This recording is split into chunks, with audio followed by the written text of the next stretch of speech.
नहा पाए और ना कुएं में आए तो कुएं में बल्टी खुल के गिर गई। अब बड़े परेशान हुए। इतने में भगवान ही एक बालक का रूप बना करके आए। क्या हुआ बाबा? अरे बेटा मेरी बाल्टी गिर गई। अच्छा चिंता मत करो, मैं उपाय करता हूँ निकालने का। अब गए एक सीधा सा डंडा बड़ा से लेके आए। अब सीधा डंडा ला करके महात्मा को दे दिया, लीजिए महाराज इससे निकालिए बल्टी। अब डंडा सीधा है तो उससे बल्टी कहां से निकलेगी? महात्मा परेशान, बहुत कोशिश किया लेकिन बाल्टी न निकली। कहा महाराज क्या हुआ? कहा बेटा इससे बाल्टी नहीं निकलेगी। कहा फिर? अच्छा रुको मैं दूसरा उपाय करता हूँ। फिर गए तो एक टेढ़ी सी डंडी लेकर के आए, इससे देखो तो। और जो टेढ़ी डंडी लाए तो तुरंत महात्मा ने बाल्टी फंसाई और निकाल लिया बाहर। तो भगवान ने मुस्कुराते हुए कहा कि बाबा हर जगह टेढ़े बनने से काम नहीं होता, हर जगह सीधे बनने से काम नहीं होता। त्रेता में कहा यह पता था कि इस धरती का भार कौन है।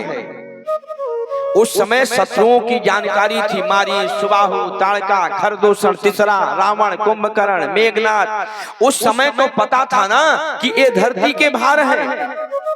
उस समय शत्रुओं की जानकारी थी तो उसलिए कहा उस समय कहा मैं बिल्कुल सीधा था। लेकिन इस द्वापर में तो कहा ये भी नहीं पता था कि कौन शत्रु है और कौन मित्र है। कौरव पांडव दोनों आपस में परिवार ही तो थे, लेकिन एक कौरव हैं जो पांडवों के प्राण लेने के लिए दिन प्रतिदिन कहा कोई न कोई प्रयास जरूर कर रहे हैं। तो घर में ही छुपे हुए हैं शत्रु। तो कहा वहां पर समझ पाना, अगर सीधे होते तो समझ पाते क्या? इसलिए कहा त्रेता था तो त्रेता में जानकारी थी इसलिए वहां सीधा था। और इस समय कहा रे बाबा दुनिया को इस संसार के जेल खाने से मुक्त करने का काम मैं करता हूं। अब मुझको जन्म लेना पड़ा जेल खाने के अंदर। तो हर समय सीधा बनने से काम नहीं चलता है, कभी न कभी टेढ़ा बनना पड़ता है। तो वही कहा गया कि राम कृष्ण दो एक हैं, अंतर नहीं निमेष। और इनके नयन गंभीर हैं, इनके चपल विशेष। सुखदेव जी कहते हैं कि परीक्षित आज जब मेरे गोविंद जैसे ही मथुरा की गलियों में प्रवेश किया, पूरे मथुरा के लोग आज भाग भाग करके अपने दरवाजे पर अटारियों पर खड़े हो गए। चलो वो पूतना मारवे वारो आयो है, वो कालिया मर्दन करवे वारो आयो है, गोवर्धनधारी आयो है। और जब आज गोविंद निकले उधर से गलियों से, और जितने भी लोग खड़े हैं वहां की स्त्रियां खड़ी हैं, पुरुष वर्ग खड़ा है, और भगवान जिसकी ओर एक बार नजर मिला देते हैं वो दीवाना हो जाता है। क्योंकि भगवान का नाम ही है कृष्ण, करसत आकर्षित, जो किसी को भी अपनी ओर आकर्षित कर ले। आज जैसे ही नजरें आज घुमाते हैं जिसकी ओर नजरें जाती हैं, और एक बार अगर मेरे गोविंद से नजरें मिल गई वो तो दीवाना हो जाता है। बाबा सुखदेव जी कहते हैं परीक्षित अरे जादू भरी तेरी आंखें जिधर गई, जादू भरी तेरी आंखें जिधर गए, जादू भरी तेरी आंखें जिधर गए, जादू भरी तेरी आंखें जिधर गए। नैनों की कटारी वारी वारी छुई मुई छतियां से उतर गई, जादू भरी तेरी आंखें जिधर गए, जादू भरी तेरी आंखें जिधर गए, जादू भरी तेरी आंखें जिधर गए।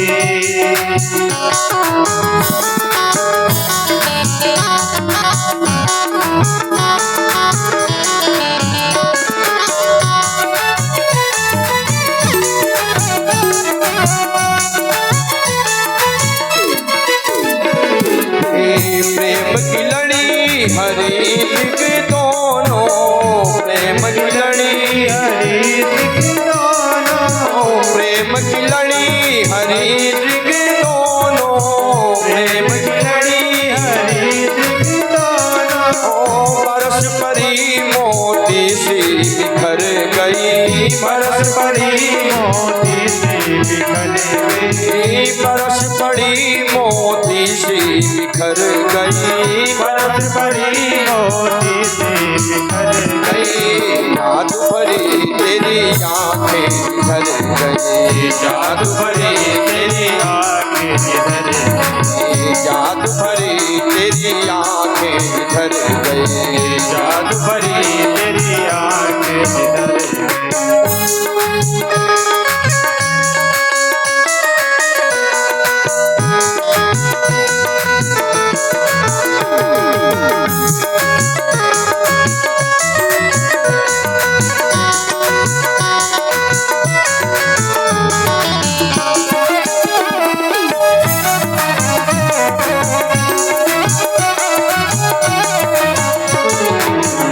अब पल पल के दर्द नहीं तारे, अब पल पल के नहीं तारे, अब पल पल के दर्द नहीं तारे, अब पल पलक दर्द नहीं तारे।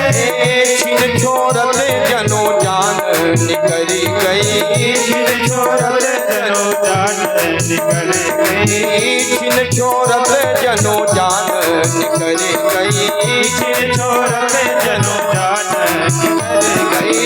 जादू भरी तेरी आंखें बिखर गई, जादू भरी तेरी आंखें जिधर गई, जादू भरी तेरी आंखें बिखर गई, जादू भरी तेरी आंखें जिधर गई।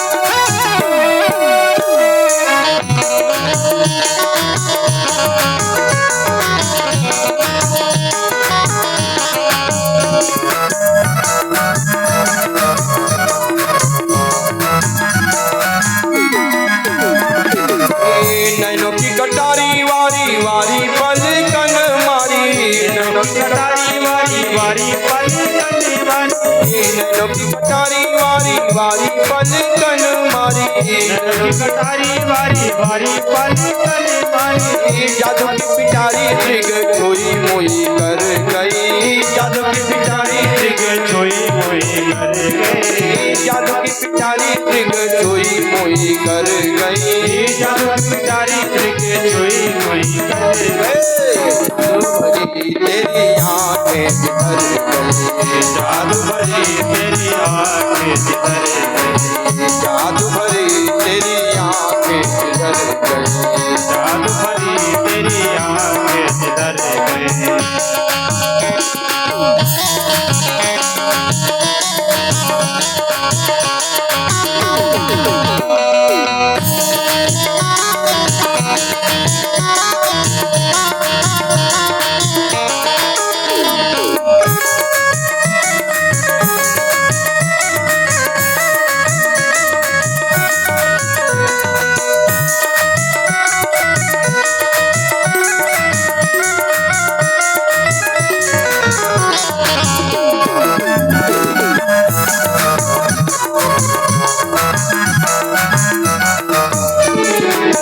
मुखलित ललित गली ही विकसित, मुखलित ललित मुखलित ललित गली ही विकसित, मुखलित ललित विकसित। प्रेम पराग सरस रस भर गई, प्रेम पराग सरस रस भर गई, प्रेम पराग सरस रस भर गई, प्रेम पराग सरस रस भर गई। जादू भरी तेरी आंखें बिखर गई, जादू भरी तेरी आंखें जिधर गई, जादू भरी तेरी आंखें बिखर गई, जादू भरी तेरी आंखें जिधर गई, जादू भरी तेरी आंखें बिखर गई, जादू भरी तेरी आंखें जिधर गई, जादू भरी तेरी आंखें बिखर गई, जादू भरी तेरी आंखें जिधर गई, जादू भरी तेरी आंखें बिखर गई, जादू भरी तेरी आंखें जिधर गई, जादू भरी तेरी आंखें जिधर गई, जादू भरी तेरी आंखें जिधर गई। आज जैसे ही गोविंद मथुरा की गलियों में घूमते हुए आगे बढ़े तो जिस धनुष का आयोजन किया है धनुष यज्ञ का, उस धनुष को देखने के लिए कन्हैया गए तो उठाया उस धनुष को और देखते देखते कहा, देखने में ही कहा उस धनुष के 2 टुकड़े कर दिए। और जैसे ही धनुष टूटा, धनुष के टूटने की आवाज हुई, कंस घबराया, अरे इस धनुष को जिसने मुझे दिया था उसने यही कहा था कि कंस, इस धनुष को जो तोड़ेगा वो तुझको जिंदा नहीं छोड़ेगा। अब तो मुझे पक्का पता है कि मुझको जिंदा नहीं छोड़ने वाला है।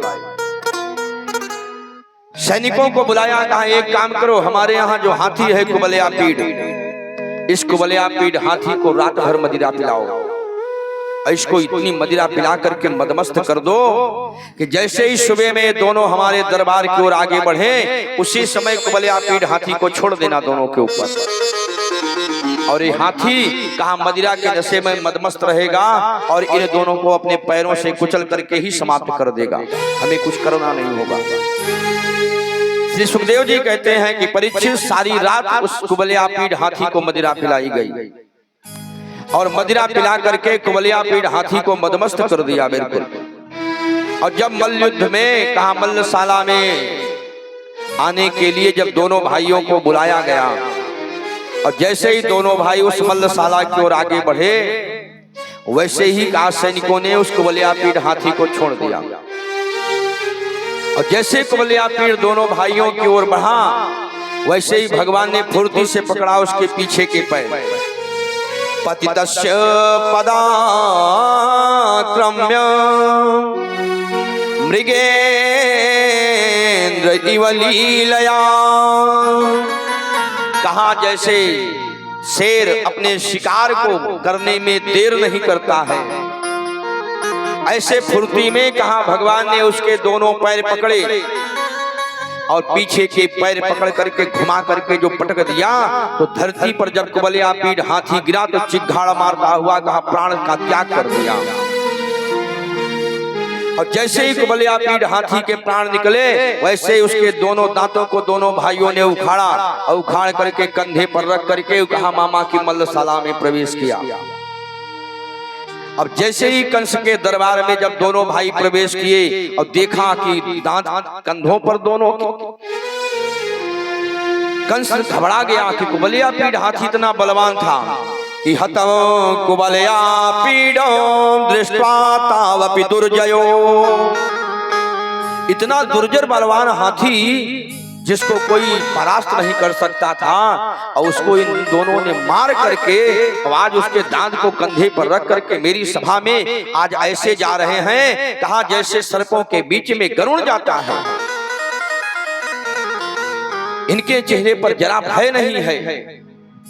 कंस के मन में दर्द तो हुआ, कंस भयभीत भी हुआ, लेकिन कंस ने सोचा अगर आज मैं डर गया तो ये सभा लगी हुई है, दरबार लगा हुआ है, जो मेरे पीछे चलने वाले हैं, जो हमेशा मेरी जय घोष करने वाले हैं, अगर मैं ही भयभीत हो गया और सब जान गए कि मैं डर गया हूं, तो डरपोक राजा का साथ कोई नहीं देता है। इसलिए कहा बिल्कुल शांत है, अपने भय को अंदर ही छुपा के रखा और दोनों भाइयों को कहा कि आइए आइए भांजो, मामा की इस सभा में तुम्हारा हार्दिक स्वागत है, आओ। बहुत नाम सुना है तुम दोनों का, और तुम दोनों के नाम सुन सुन करके ही मेरे मन में भाव जगा कि एक बार मैं भांजों का बल मैं भी तो देखूं कि मेरे भांजे कितने बलशाली हैं। ये हमारी मल्लशाला है और मल्लशाला में कहा चाणूर नाम का एक पहलवान खड़ा है। कृष्ण, मैं चाहता हूं कि इससे दो दो हाथ करो तो मैं भी तो देखूं कि मेरे भांजों के भुजाओं में कितना बल है। अब नंद बाबा आज जो ग्वाल बाल है उन्होंने कहा रे देखो ये मेरा देख सो छोरा, और एक कहा इतना बड़ा पहलवान। ब्रजवासियों ने कहा कि महाराज ये अनुचित है, अभी ये छोटा सा बच्चा है, और ये चाणूर इतना भारी पहलवान, ये ठीक नहीं है। कंस ने कहा कि जो मैं कह रहा हूं मैं देखना चाहता हूं, मल्लशाला है, मैंने इनके नाम बहुत सुने हैं, मुझे देखना है, कोई यहाँ मार काट नहीं होने वाली है। कन्हैया ने इशारा किया बाबा को, बाबा शांत रहो। और कंस ने पहलवानों को पहले ही कह दिया है कि नाम होगा मल्लयुद्ध का। मल्लयुद्ध का मतलब है जैसे आजकल भी दंगल होती है, दो पहलवान कुश्ती लड़ते हैं, हार जीत होती है, लेकिन कंस ने नाम तो रखा है मल्लयुद्ध का। लेकिन अपने सैनिकों को, अपने पहलवानों को समझा रखा है नाम होगा मल्लयुद्ध का, लेकिन दोनों को मौत के घाट उतार देना है। किसी भी तरीके करके, छल से, कपट से, कैसे भी करके कहा इनको जीवित नहीं छोड़ना है। अब जो चाणूर से भगवान भिड़ गए, बलराम खड़े थे। कंस ने कहा बलराम, अरे एक पहलवान एक मुष्टिक भी है, इससे तुम भिड़ जाओ। बलराम ने कहा वही तो मैं भी देख रहा था कि मामा के अखाड़े में दो दो हाथ हम भी दिखाएं थोड़ा। अब दोनों एक दूसरे से भिड़ गए। जो कन्हैया के साथ पीछे पीछे हमेशा चलने वाले मधुमंगल, श्री दामा आदि ग्वाल बाल हैं, उन सब ने कन्हैया से कहा भैया कन्हैया थोड़ा दिखा तो पूतना मारवे वारो हाथ। अब जो इतना कहा तो भगवान भिड़े चाणूर से, और कुछ देर तो मल्लयुद्ध जैसा माहौल रहा। लेकिन कहा पहलवानों ने कहा प्रहार करना शुरू कर दिया। और जो प्रहार करना शुरू किया तो भगवान ने कहा अरे तो मेरे ऊपर प्रहार कर रहा है तो ले एक चाटा मेरा भी देख। और जो भगवान ने घुमा करके एक चाटा मारा तो चाणूर धराशायी। बलराम ने मुष्टिक के ऊपर प्रहार किया तो एक मौके में मुष्टिक भी धराशायी। जो जो पहलवान अपने को कुछ समझते थे कहा आते गए और दोनों भाई निपटाते गए। श्री सुखदेव जी कहते हैं कि परीक्षित जो छोटे मोटे पहलवान थे ना, तो जैसे कहा बिना टिकट वाले प्लेटफार्म पर टिट्टी को देख करके भाग जाते हैं, छोटे मोटे पहलवान तो भाग गए, पता ही नहीं चला किधर चले गए। पूरा मैदान खाली हो गया। अब कंस चिढ़ गया। कंस ने कहा कि अरे मैं तुमको भी मारूंगा, तेरे बाप को भी मारूंगा और अपने बाप को भी मारूंगा। भगवान ने कहा कि अब इसकी बुद्धि बिगड़ गई है। हाँ? कि वासुदेवस्त दुर्मेधा, अरे दुष्ट हन्यताम सत्व सत्तमः उग्रसेनः पिता चापि सानुगः परपक्षगः। मैं तुझको भी मारूंगा, तेरे बाप को भी मारूंगा, वसुदेव को भी। और यदि तुम दोनों के मारने में अगर मेरा पिता उग्रसेन अगर उसने तुम दोनों का पक्ष लिया तो कहा उग्रसेनः पिता चापि सानुगः परपक्षगः, अगर उसने पक्ष लेने की कोशिश किया तो अपने बाप को भी मौत के घाट उतार दूंगा। जो इतना देखा तो भगवान समझ गए कि विनाश काले विपरीत बुद्धि, इसका लगता है कि विवेक नष्ट हो गया। कंस उठ करके भगवान के पास पहुंचता, उसके पहले ही भगवान दौड़ करके सिंहासन तक पहुंच गए और कंस के बालों को पकड़ करके कस के फेंक दिया। कंस आकर के मल्लशाला में गिरा और वहीं से भगवान ने छलांग लगाई और छलांग लगा करके आज कंस की छाती पर कूद पड़े भगवान और दोनों हाथों से कंस के केसों को पकड़ करके खींच दिया भगवान ने। जो भगवान ने आज कंस के केसों को खींचा, कंस ने कहा अरे दुष्ट छोड़ दे, मेरे केसों को छोड़ दे, बहुत पीड़ा हो रही है। भगवान ने कहा कि मामा जी याद करना, जिस समय मेरी माता जी को विदा करा करके मेरे पिताजी लेकर के जा रहे थे और उस समय आकाशवाणी हुई तो आपने भी मेरे माता देवकी के केसों को ही पकड़ा था कस करके। उस समय मेरी मैया भी तुमसे यही कह रही थी कि भैया मेरे केसों को छोड़ दो, मुझको बहुत दर्द हो रहा है। लेकिन उस समय तुमने मेरे माँ की चीख पुकार को नहीं सुना। आज मैंने तुम्हारे केसों को इसीलिए खींच रखा है ताकि तुम्हें पता चल जाए कि केसों के खींचने की पीड़ा क्या होती है। कुछ देर तक भगवान ने उसके केसों को खींच करके रखा और उसके बाद दोनों हाथों को इकट्ठा करके उसकी छाती पर एक ऐसा मुक्का मारा भगवान ने कि एक ही मुक्के से कहा कंस के प्राण पखेरु उड़ गए। बोलिए कंस मर्दन भगवान की जय हो।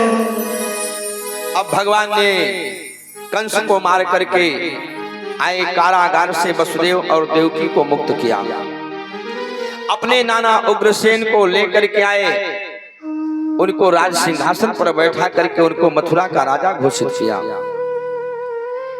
उसके बाद नंद बाबा आदि से कहा कि बाबा अब आप सब चलो, हमें 1-2 दिन थोड़ा यहाँ की व्यवस्था देख करके हम वापस आ जाएंगे।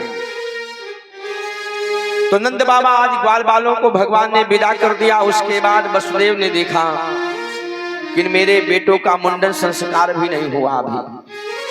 तो दोनों भाइयों का सबसे पहले मुंडन संस्कार हुआ, मुंडन कराया गया। अब मुंडन कराने के बाद कहा इतने दिन हो गए, अभी तक क्या किया? कहा केवल रह करके वृंदावन में गाय चराया, विद्या पढ़ने के लिए नहीं गए। तो इसलिए कहा कि बगैर विद्या पढ़े ठीक नहीं है, इसलिए कहा तुम्हें गुरुकुल दोनों को मैं भेजना चाहता हूं। तो आज दोनों भाइयों को तैयार किया, यज्ञोपवीत संस्कार कराए और यज्ञोपवीत संस्कार कराने के बाद कहा अथो गुरुकुले वासं इक्षंता उपजगमतो काश्यं संदीपनिं नाम यवन्ते पूर्वासिनो। उज्जैन में महर्षि संदीपनी का आश्रम था और संदीपनी के आश्रम पर विद्या पढ़ने के लिए दोनों भाइयों को भेज दिया गया गुरुकुल। पहले था, पहले राजा के बेटे हो चाहे किसी गरीब के बेटे हो, गुरुकुल में पढ़ने जाते थे। और जब गुरुकुल में पढ़ने जाते थे, गुरुकुल की जो परंपरा थी, तो कहा उस गुरुकुल में कहा विद्यार्थी जाता था, गांव में नगरों में घूम करके भिक्षा मांग करके लाता था। उसी लाई हुई भिक्षा से भोजन बनता था तो सब प्रसाद पाते थे। तो जब वो राजा का भी बेटा राजकुमार भी और एक गरीब का भी बेटा कहा जब नगर के भ्रमण में निकलते थे, भिक्षा मांगते थे, तो उन गलियों में घूमते थे तो देखते थे कि गरीबी क्या है, अमीरी क्या है। और जब वो राजकुमार उन परिस्थितियों को देख करके पहले से बैठा रहता था, और जब वो राजगद्दी पर बैठता था तो वो गरीबों की परिस्थिति से वाकिफ रहता था, तो उनके दुख दर्द को समझता था। अब आजकल की स्थिति क्या है? कहा आजकल जो भी कुर्सी पे जा रहे हैं घूस दे करके जा रहे हैं, कोई भी नौकरी मिल रही है घूस दे करके जा रहे हैं, पैसा दे करके नौकरी मिल रही है। तो कोई भी उनके पास जाता है तो पहले कैसे माल लाओ, क्योंकि माल लगा करके नौकरी पाई है। तो वो किसी के दुख दर्द को क्या समझेंगे। लेकिन उस समय परंपरा थी, गुरुकुल में भेजे गए। तो मेरे गोविंद ने गुरुकुल में अहोरात्रैश्चतुष्खष्ट्या संयतो तावती कला 64 दिन रहे भगवान। 64 दिन में भगवान ने कहा सारी विद्याओं को पढ़ लिया। इसी 64 दिन में मेरे गोविंद ने अपना एक मित्र बनाया जिसका नाम है सुदामा, जिसकी चर्चा हम लोग कल के प्रसंग में करेंगे। 64 दिन तक भगवान ने विद्या पढ़ी और पढ़ने के बाद 64 दिन के बाद वापस आए। अब नाना जी के साथ लगे हुए कहा मथुरा के राज्य का कार्यभार देख रहे हैं। इधर कहा परसों कह करके गए थे, बरसों बिता दिया, लौट करके नहीं गए, बरसों बीत गए, वर्षों निकल गए, लेकिन कहा परसों का वादा करने वाला कहा लौट करके गया नहीं वृंदावन। और सुखदेव जी कहते हैं कि परीक्षित अगर ये नहीं गए तो गोपिकाएं भी नहीं आई। मथुरा और वृंदावन की बहुत ज्यादा दूरी नहीं है, लेकिन गोपिकाएं आज गोविंद से मिलने के लिए चाहती। अब लोग कहेंगे कि एक ऐसा प्रेम है, मान लो अगर गोविंद नहीं गए तो गोपियां ही चली जाती, तो गोपियों को जाना था। लेकिन गोपियां कहती हैं कि सच्चे प्रेम की परिभाषा क्या है? सच्चे प्रेम की परिभाषा यही है, सच्चा प्रेमी वही है जो अपने प्रीतम के सुख में अपना सुख माने। गोपिकाएं कहती हैं कि अगर मेरे गोविंद को मुझसे दूर रहने में अगर उन्हें लगता है कि मुझसे दूर रहने में उनको सुख है, तो हम अपने प्रीतम के सुख में कोई अवरोध नहीं उत्पन्न करेंगे। अगर वो वहां सुखी हैं तो कोई बात नहीं, उनके सुख में ही हम सुखी हैं। सच्चे प्रेम की परिभाषा यही है कि गुण रहितम, नारद ने नारद भक्ति सूत्र में कहा है कि गुण रहितम कामना रहितम प्रतिक्षण वर्धमानम। एक सच्चे प्रेम की परिभाषा है। जो सच्चा प्रेम है वो कैसा रहता है? कहा गुण रहित होता है, उसमें कोई गुण नहीं होता। अगर आपने किसी के गुण को देख करके आपने उससे प्रेम किया, ये बहुत बढ़िया बोलता है, बहुत बढ़िया हंसता है, या इसका रूप बहुत बढ़िया है, अब उसके सौंदर्य को देख करके, उसके रूप की सुंदरता रूपी गुण को देख करके आपको उससे प्रेम हो गया। लेकिन अचानक कहा उसके शरीर में कोई ऐसा रोग हो गया जिससे उसका स्वरूप बिगड़ गया, तो आपने उससे बड़ा प्रेम किया था, लेकिन अब स्वरूप बिगड़ गया तो आपका प्रेम भी समाप्त। क्यों? क्योंकि आपका जो प्रेम था उसके सौंदर्य से था, आपका प्रेम उसके गुण से था, और गुण नष्ट हो गया तो प्रेम भी नष्ट हो गया। तो इसलिए गोपियां कहती हैं कि हमारा जो प्रेम है वो कोई गुण देख करके नहीं है, कहा गुण रहितम है। दूसरा प्रेम कहा कामना रहितम, प्रेम का स्वरूप कामना रहित। अगर कोई कामना रख करके प्रेम कर रहे हो, आप मान लो पड़ोसी से प्रेम कर रहे हो, आपका बड़ा प्रेम है। क्यों? कहा कि जरूरत पड़ जाएगी तो हमारा एक काम करवा देगा, इतना मुझको भरोसा है। एक कामना रख करके आप पड़ोसी से प्रेम किया, और जब कामना लेकर के उसके पास गए, वर्षों तक तो उससे प्रेम किया, और जिस कामना के लिए उस कामना को लेकर के गए तो उसने साफ साफ मना कर दिया, मैं नहीं कर सकता ये काम, तो प्रेम खत्म। तो कहा कि कामना रहित प्रेम होना चाहिए। कोई कामना रख करके प्रेम करता है तो सच्चा प्रेम नहीं है। और तीसरी बात कहा कि प्रतिक्षण वर्धमानम, जो प्रेम होता है कभी घटता नहीं है, चाहे प्रेमी दूर हो और चाहे नजदीक हो। प्रेम की परिभाषा है, कहा प्रतिक्षण वर्धमानम, एक एक क्षण बढ़ता रहता है, घटता नहीं कभी। अगला भाव है, कहा सच्चा प्रेम कभी टूटता नहीं है, अवच्छिन्नम, वो कभी टूटता नहीं है। ऐसा प्रेम है गोपियों का। इसलिए गोपिकाएं कहती हैं कि मैं अपने प्रीतम के सुख में अपना सुख मानती हूँ, इसलिए आज गोविंद के पास वो नहीं गई। उसके बाद कहा भगवान नाना के साथ मथुरा के राज्य कार्य को देखते हैं, लेकिन याद तो आती है। गोपिकाएं जितना याद करती हैं, कहा उतना ही भगवान भी याद करते हैं। लेकिन भगवान अब अपने दिल की बात किससे कहें? गोपिकाएं तो कह लेती हैं। गोपिकाएं आपस में बैठ जाती हैं, हजारों गोपिकाएं हैं, आपस में बैठ जाती हैं, एक दूसरे से कह सुन करके कोई कृष्ण बन जाता है, कोई राधा बन जाती है, कोई मधुमंगल बन जाता है, कोई श्री रामा बन जाता है, नाटक करती रहती हैं। कहा किसी न किसी तरीके उनका समय तो व्यतीत हो जाता है, अपनी दिल के दर्द को बता देती हैं, एक दूसरे से कह सकती हैं। लेकिन अब इस मथुरा में कौन ऐसा है जो भगवान के हृदय की वेदना को समझ सके?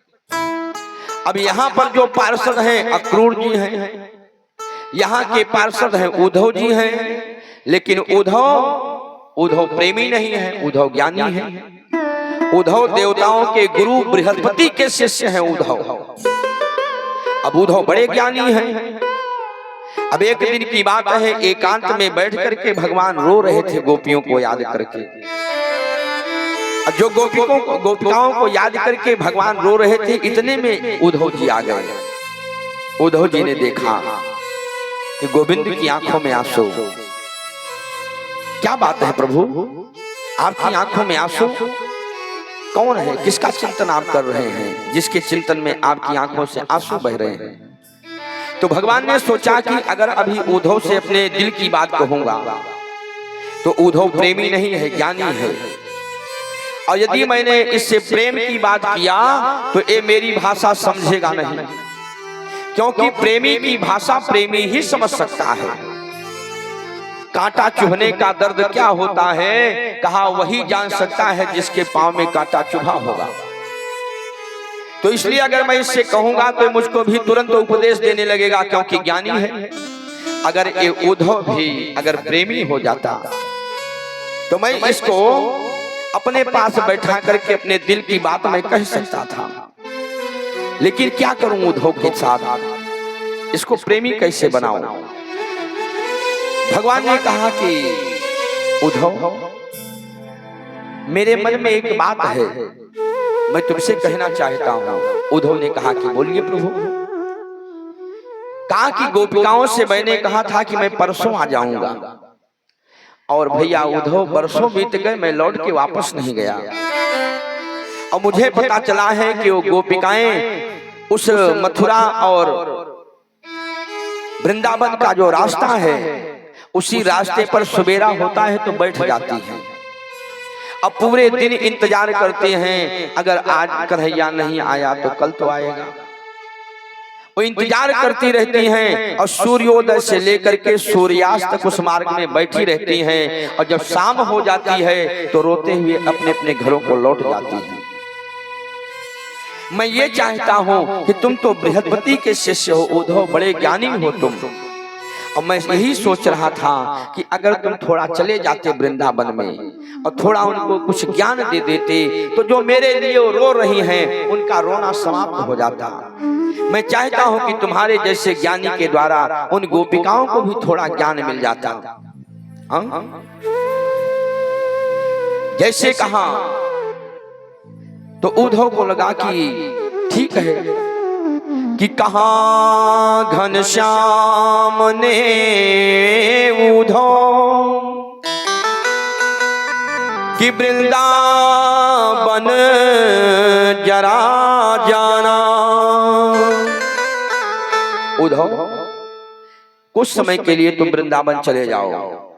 कि कहा घनश्याम ने उद्धव कि वृंदावन जरा जाना, वहां की गोपियों को कुछ तत्व का ज्ञान समझाना। क्योंकि मैंने सुना है कि विरह की वेदना में वे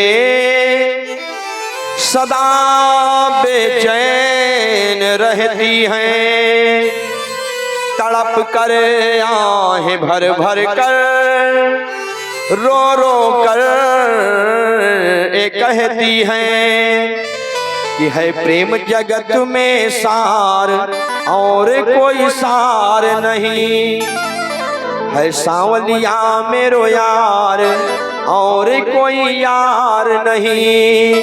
उद्धव दिन रात यही गाती रहती हैं, अगर तुम चले जाते तो बड़ी अच्छी बात होती। उद्धव ने कहा ठीक है। कि कहा उद्धव ने हंस करके अभी जाता हूँ वृंदावन, जरा देखो कि कैसा है कठिन अनुराग का बंधन। मैंने भी बहुत सुना है, देखो तो इन गोपियों को जो प्रेम को सर्वोत्तम बताती हैं, हैं कैसी गोपियां जो ज्ञान बल को कम बताती हैं, ज्ञान को कम बताती हैं और प्रेम को अधिक मानती हैं। मैं देखना चाहता हूं उन गोपियों को। भगवान ने कहा ठीक है उद्धव जाओ। अपना भगवान ने रथ दे दिया, पीतांबर दे दिया, लेकर के जाओ। ये पीतांबर क्यों? कहा पीतांबर इसलिए, ये पीतांबर से गोपिकाएं परिचित हैं। इस पीतांबर के रहते कहा गोपियों से तुम्हें बताना नहीं पड़ेगा कि तुम कौन हो। इस पीतांबर को देख करके वे जान जाएंगी कि मेरे गोविंद का कोई प्रिय होगा। ये आज उद्धव बड़े प्रेम के साथ रथ लेकर के रथ पे बैठ करके चले और विचार करते हैं, मैं जा तो रहा हूं लेकिन मेरे जैसे ज्ञानी की बात को वहां समझेगा कौन। जिस समय उन गोपियों के बीच में तत्त्वमसि प्रज्ञानम ब्रह्म आत्मा ब्रह्म सोहम जहत अजहत व्यंजना आदि की मैं चर्चा करूंगा, तो मेरी बात को वहां एक गंवार गोपिकाएं हैं वो क्या समझेंगे। ये विचार करके आज अभिमान लेकर के अपने ज्ञान का उद्धव जी चले और जैसे रथ लेकर के आज उस मथुरा की गलियों में प्रवेश किया। तो वो मथुरा वृंदावन की ओर जा रही है गली, और गली में जो वृक्ष लगे हैं, कटीले जो वृक्ष हैं, कहा उसमें कहा उद्धव का पीतांबर उड़ करके फंस गया। और जैसे वो उड़ करके पीतांबर उस कांटों वाले वृक्ष में गया, उलझ गया। श्री सुखदेव जी कहते हैं कि मानो वो वृक्ष भी आज उद्धव से कहता है कि चले मथुरा से जब कुछ दूर, वृंदावन निकट आया, वहीं से प्रेम ने अपना अनोखा रंग दिखलाया। उलझ कर वृक्ष से काटे लगे उद्धव को समझाने, तुम्हारा ज्ञान पर्दा फाड़ देंगे, हम हैं प्रेम दीवाने। उद्धव कहाँ जा रहे हो? गोपिकाओं को समझाने? अरे गोपियों के पास तो तुम बाद में जाना, पहले हमसे तो निपट लो। हम इस वृंदावन की गलियों के वृक्ष हैं उद्धव। इस वृंदावन की गली में कण-कण में प्रेम भरा हुआ है उद्धव। अरे ये प्रेम रूपी म्यान में एक ही तलवार रहेगी उद्धव, दो नहीं रहेगी। तुम उस प्रेम की नगर में जा करके अपने ज्ञान को सर्वोत्तम बनाना चाहते हो उद्धव, तो वहां गोपियों से बाद में मिलना, पहले हमसे तो निपट लो। और किसी ने सच कहा है, मीरा ने यही तो कहा कि जो मैं ऐसा जानती, प्रीत किए दुख होए, तो नगर ढिंढोरा पीटती, प्रीत न करियो कोई। ये प्रीत की रीत बड़ी अनपटी है प्यारे, इस प्रेम में कोई नेम नहीं होता है। और किसी ने बड़ी प्यारी बात कही है, जो उस रास्ते में चला गया और जो उससे प्रेम कर लिया, कहा वो यही कहता रहा कि प्रेम नगर मत जाना मुसाफिर, प्रेम नगर मत जाना, प्रेम नगर मत जाना मुसाफिर, प्रेम नगर मत जाना, प्रेम नगर मत जाना मुसाफिर, प्रेम नगर मत जाना, प्रेम नगर मत जाना मुसाफिर, प्रेम नगर मत जाना।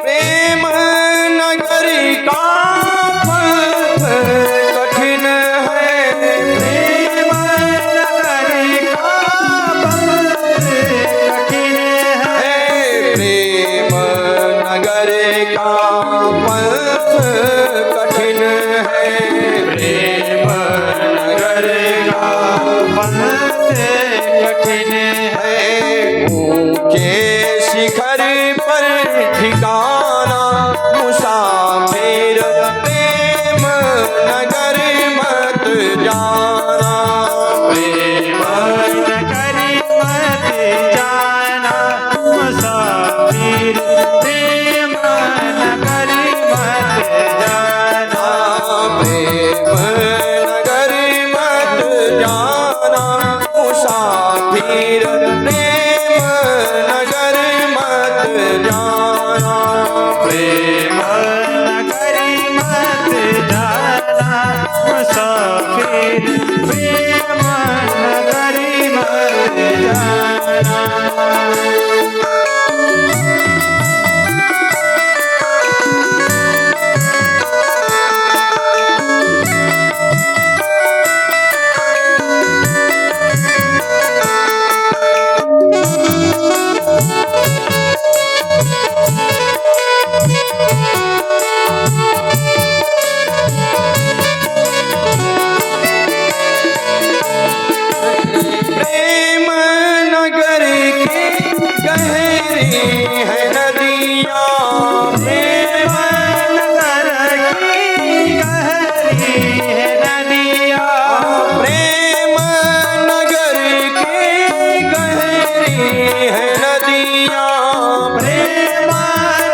गहरी है नदिया लाखों लोग डुबाना मुसाफिर प्रेम नगर मत जाना नगरी मत जाना मुसाफिर प्रेम नगरी मत जाना प्रेम नगर मत जाना मुसाफिर प्रेम नगर मत जाना प्रेम नगरी मत जाना मुसाफिर प्रेम नगरी मत जाना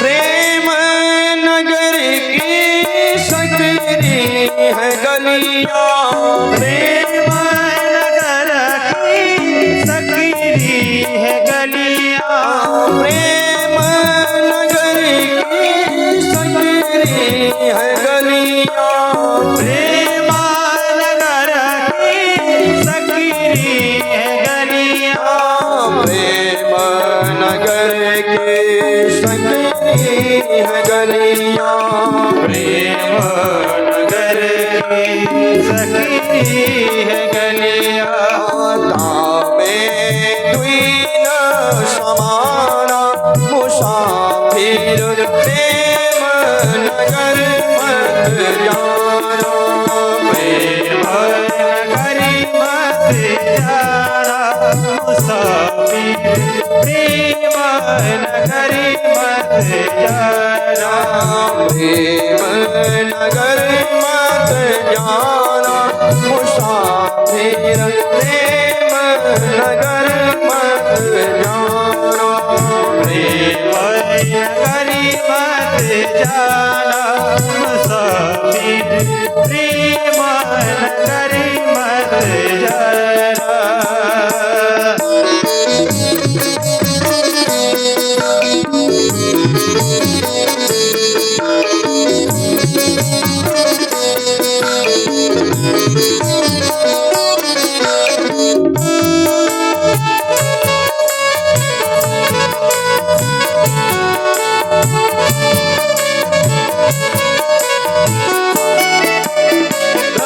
रहमानंद कोई बिरला ही पहुँचे आनंद कोई बिरला ही पहुँचे ब्रह्मानंद कोई बिरला ही पहुँचे आनंद कोई बिरला ही पहुँचे ब्रह्मानंद कोई बिरला ही पहुँचे ब्रह्मानंद कोई बिरला ही पहुँचे पद है निर्वाणा मुसाफिर प्रेम नगर मत जाना पद निर्वाणा मुसाफिर प्रेम नगरी मत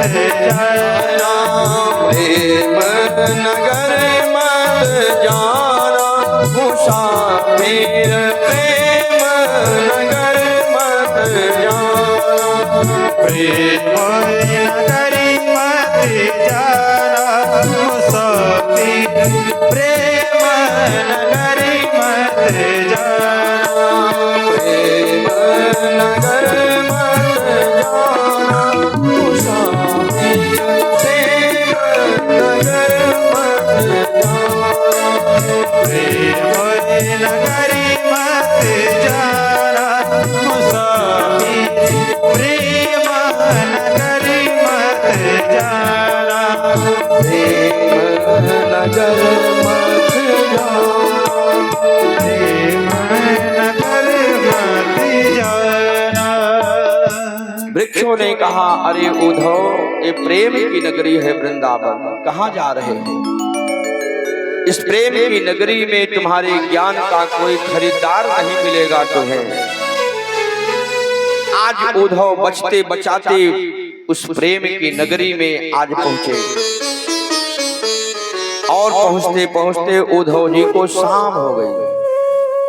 रथ को बाहर खड़ा किया और आज रथ को खड़ा करके जब नंद के भवन में प्रवेश किया